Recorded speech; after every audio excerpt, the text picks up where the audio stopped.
Before we start the show today, I wanted to beg your forgiveness in advance. This is my first show of my first series. There's some mistakes in this guy, but I'm going to let it ride because I'd rather my information get out there and start to be able to share my story and my mission. So again, I pray for your forgiveness. Thank you very much. And I'd like to invite you, please, if you would, give me a review on the podcasting host of your choosing, whether it's Apple or Stitcher, wherever you listen. Please give me a nice review. I'd appreciate it so much. Thank you.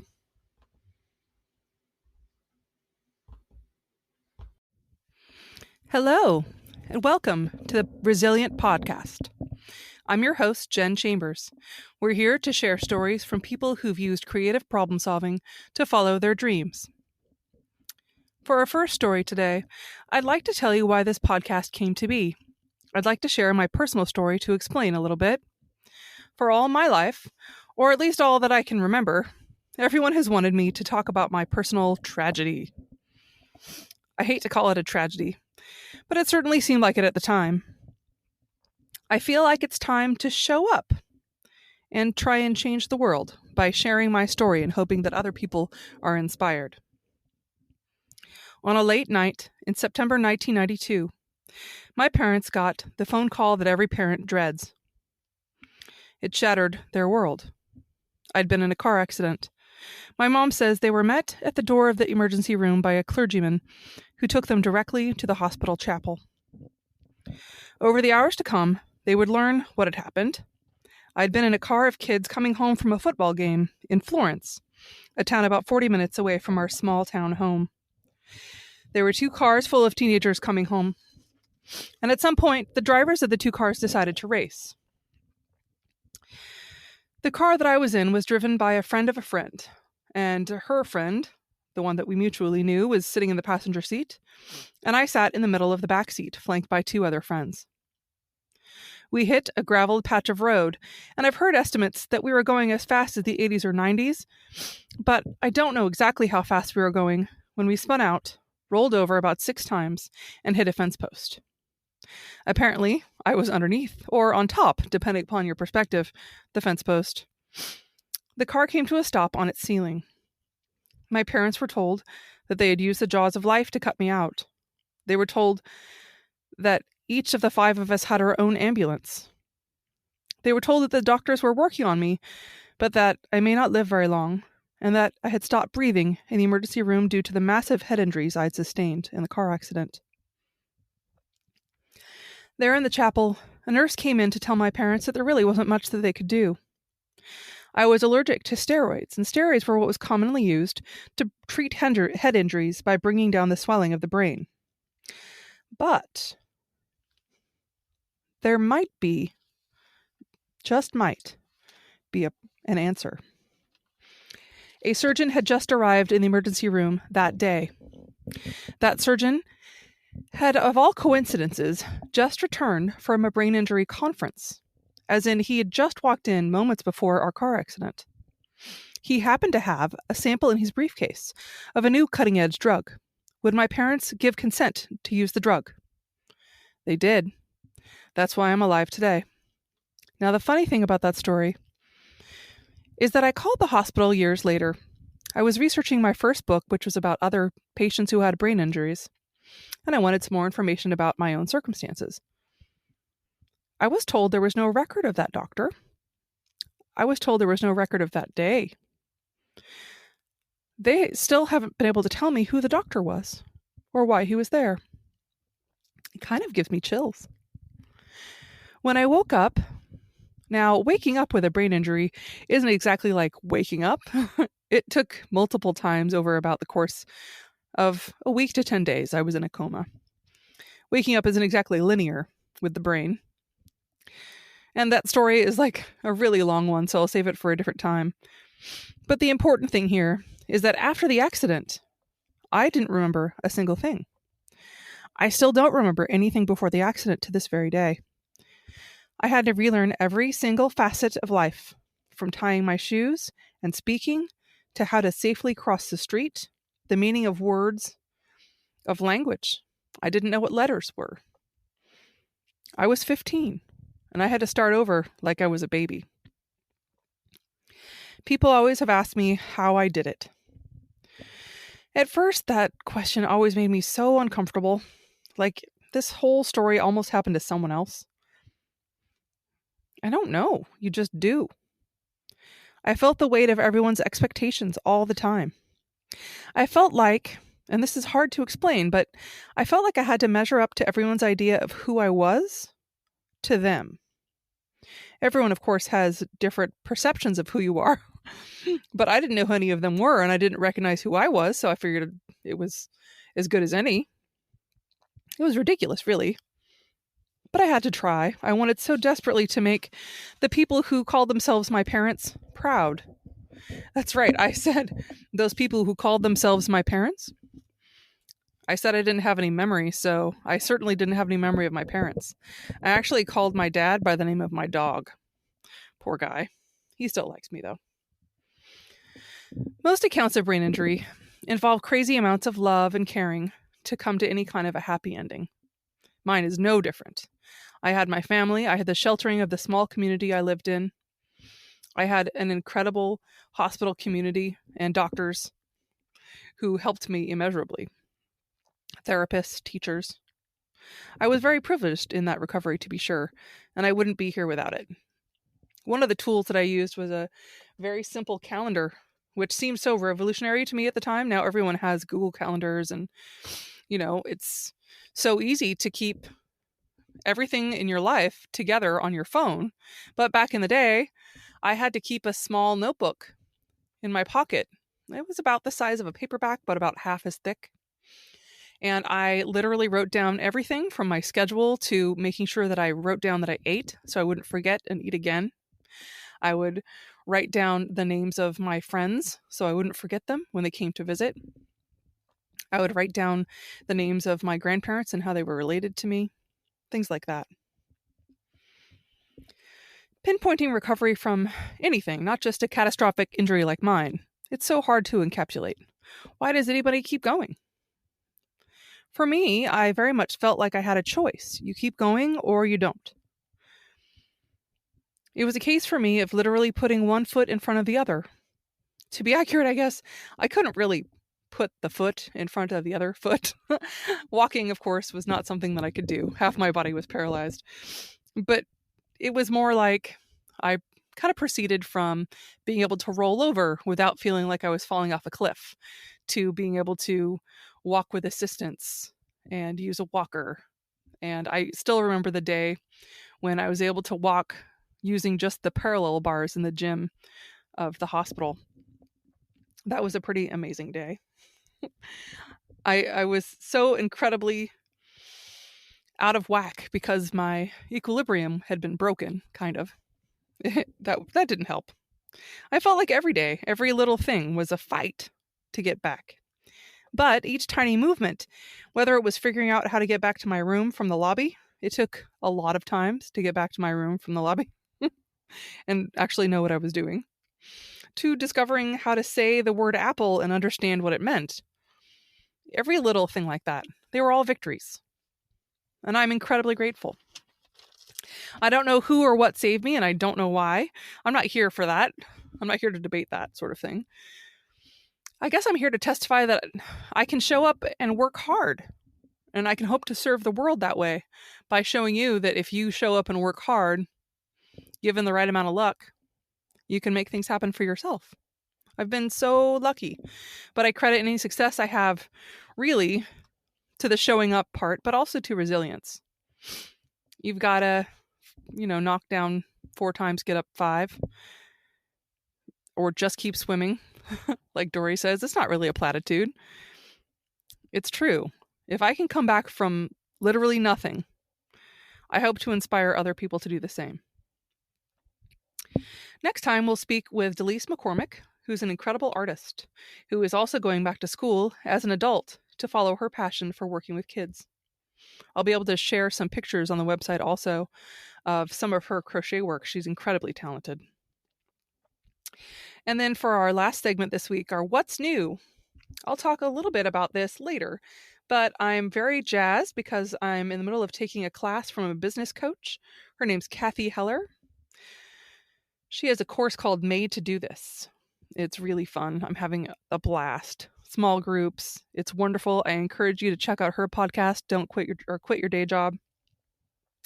I'm also, for my wow of the week, I'm learning a lot of new stuff on my banjolele. Maybe I'll play some for you next week. Please write into the show with any of your comments or any of your own resilient stories at the email address below, and we'll look forward to talking to you next time. Thank you.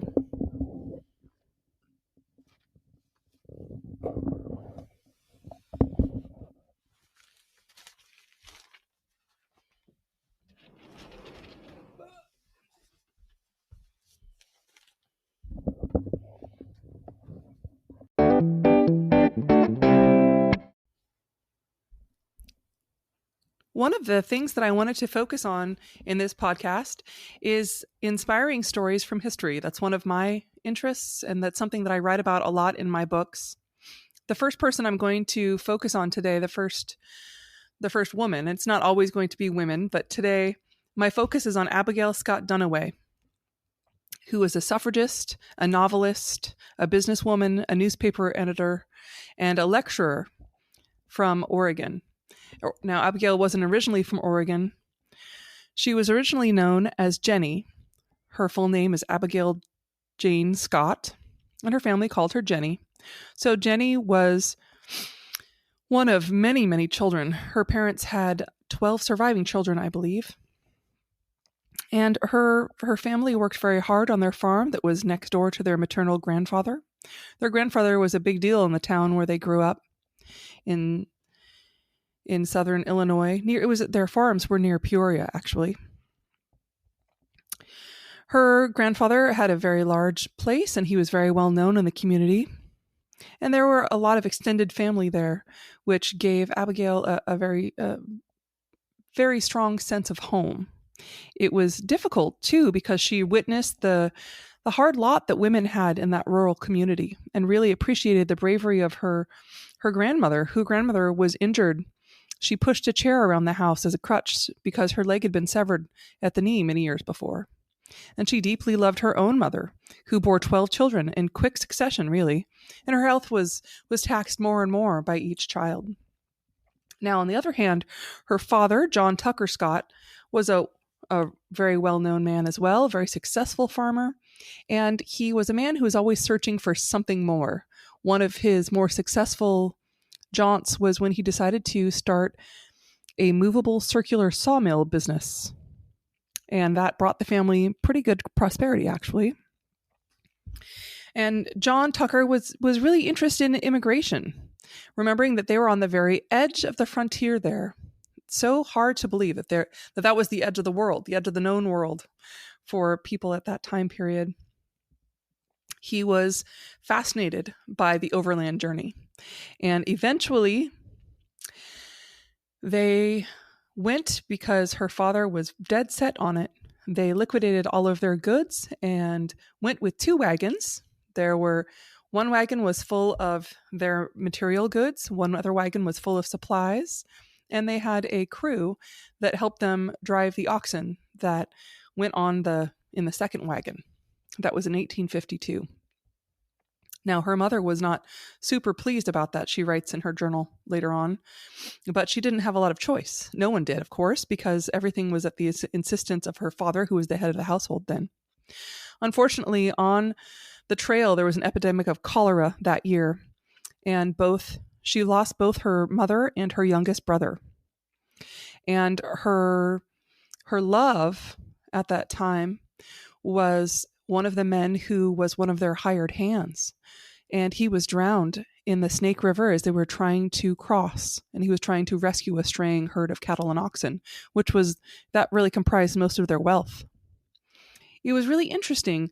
Abigail, one of her jobs while on the trail was to keep a journal. Her dad gave them all a job, and one of her jobs was to keep a journal where she was to write 1 line each day about the conditions. It could have been anything. Could have been, we lost 3 people today, or it was hot. It's funny, she writes about that in her journal later her later writings. And some days were, very much like a teenage girl's writing would be. Some of the things are wonderfully colorful and some of them are pretty dry. One of the funny things that I found in my research about Abigail, she and her sister, when they were back in Iowa, they were allowed occasionally, she didn't have a lot of formal schooling, but they were allowed to read newspapers and magazines that would come into the town. And she wasn't allowed always to read a lot of the more salacious type of material. Things like women's suffrage would be counted under that. It was pretty risky to let women have ideas and start learning to think and read. It was unusual, but her father allowed it. And so she and her sister had found the work of Amelia Bloomer, who had just popularized in 1834. She had just popularized the bloomers.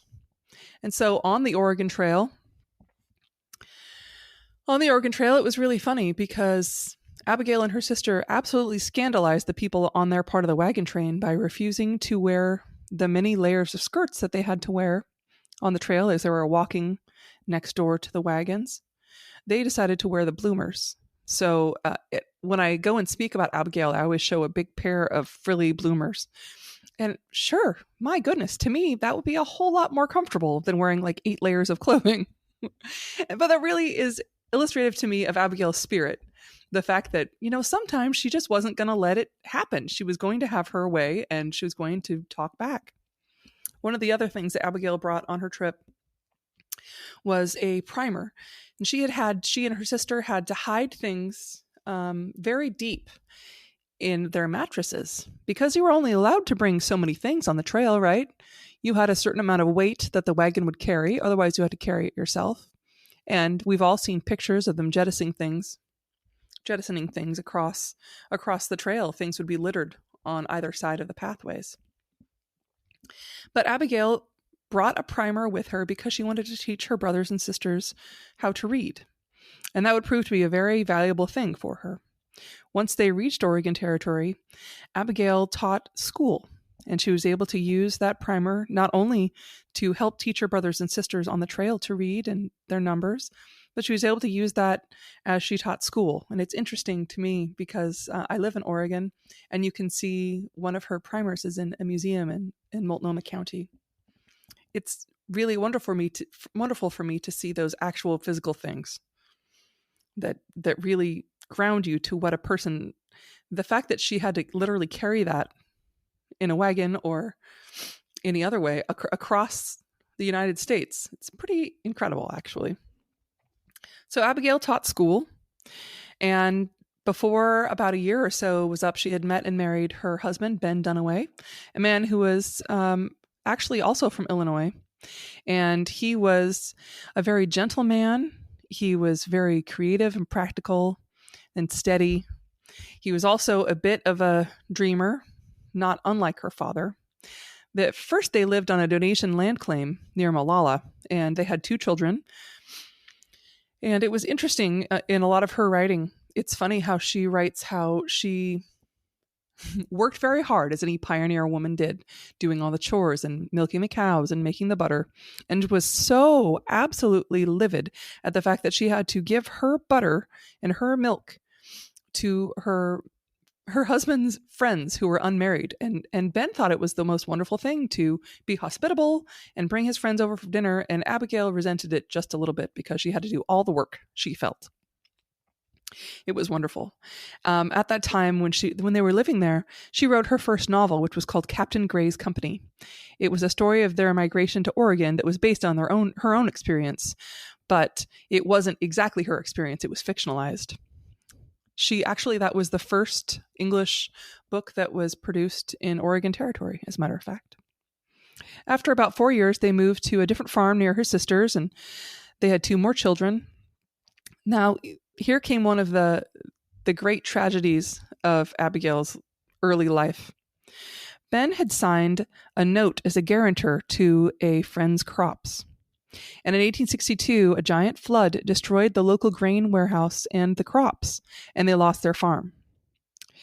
Ben was trying to recoup their fortunes in the gold mines in Walla Walla, and then, unfortunately, when he returned, they had a second second disaster that really was a turning point for their lives. He was seriously injured when a runaway calf or a runaway steer pulled the wagon that he was on, and he broke his back or hurt it quite badly.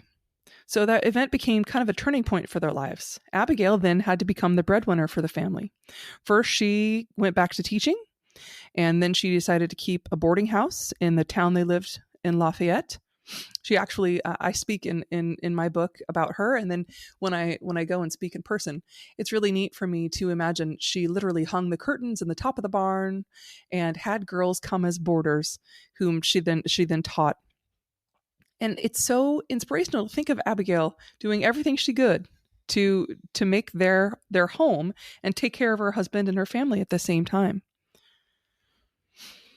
Abigail then really had 2 more kids in fairly quick succession. And it took quite a while for Ben to get better. Ben was recouping, and in the interval between the time that he was able to take over the support of the family a little bit more, he did something very unusual for men of that time. He helped take care of the house as much as he could. It was Ben that nursed the youngest boys and gave them their baths and tended to their well-being. It was interesting. Some of these experiences probably were what helped Ben invent a washing machine, which he manufactured and then sold up and down the Willamette Valley to help their family. Meanwhile, Abigail was a businesswoman, and she was selling things to other women. She became really aware of the problems of her sex and that women had at the time. She'd seen it her whole life, but she saw how a wife couldn't contract a valid mortgage. She saw how the husband was free to sell all their possessions anytime they wished, and how the wife really was treated by the courts even as if she wasn't capable of administering their property. Ben and Abigail decided that together they couldn't really stomach the idea of that continuing. At this time, Ben and Abigail had built a millinery, and Abigail had taught herself how to make hats. So they had a small business, and they ended up moving to Portland. They helped start the Oregon Equal Suffrage Association, which was organized loosely in 1870. And part of that helped inspire the move of the Duniways from Albany to Portland. Abigail invested her money from selling the millinery business, and she started her newspaper, the New Northwest, which was a suffragist newspaper, progressive newspaper, I should say, in 1871. Ben was sort of a silent partner at that time, and he got a simple job through the influence of his brother-in-law. I didn't mention him, but Abigail's brother was Harvey Scott, who became the first editor of the Oregonian. Ben's job in the newsroom of the Oregonian helped see their family through the strenuous times, and Abigail's paper started taking off. She started becoming an editor and a circuit writer. She went everywhere throughout the Oregon country lecturing in case of equal rights and equal suffrage. I actually wrote a whole book about the time when Abigail met and became friends with Susan B. Anthony. It was quite intriguing to me. I came across that information in part of my research for my first book about women in history, and I thought I couldn't believe that I had never read anything about that. It's interesting once I started digging into it. I won't say too much more about it because I wrote an entire book about it, except to say that Susan B. Anthony, she tolerated the time that she spent with Abigail Scott Duniway, it seems, and spent the first and last time she would ever sleep in a tent. Once they parted, as far as my research indicates, they spoke very rarely after they traveled together. They traveled for about a month and a half to 2 months, talking about equal suffrage. And after that trip, I think they were done with each other. Abigail went on to campaign for women's rights all over Oregon and Washington Territory, as did Susan B. Anthony, of course. She struggled to keep the issues of suffrage and prohibition separate. That was her goal. And in 1912, equal suffrage finally became the law in Oregon, long after she had sold her paper and stopped her active work for women's rights. There are many, many stories that are told about how witty Abigail was when she debated for women's rights, and how wonderful she was as a speaker. She also wrote suffrage music that she played with her daughter before every time they spoke.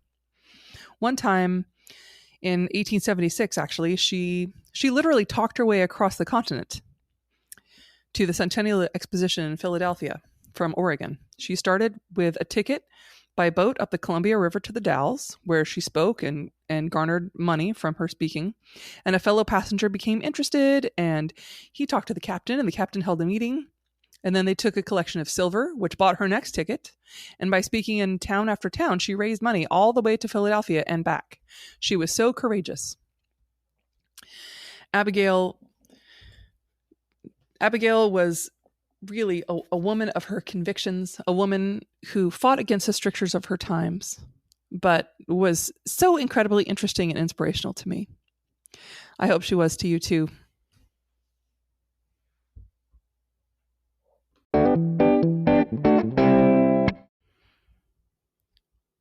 Thank you for listening today. I have so much fun talking to you, and I love hearing other people's stories. So if you have a story of someone being resilient in your own life, whether it's your story, a historical story, an artist, or a musician, someone you'd like to share about, please send an email to the show at resilientpodcastmail@gmail.com. Thanks a lot. I'll talk to you next time.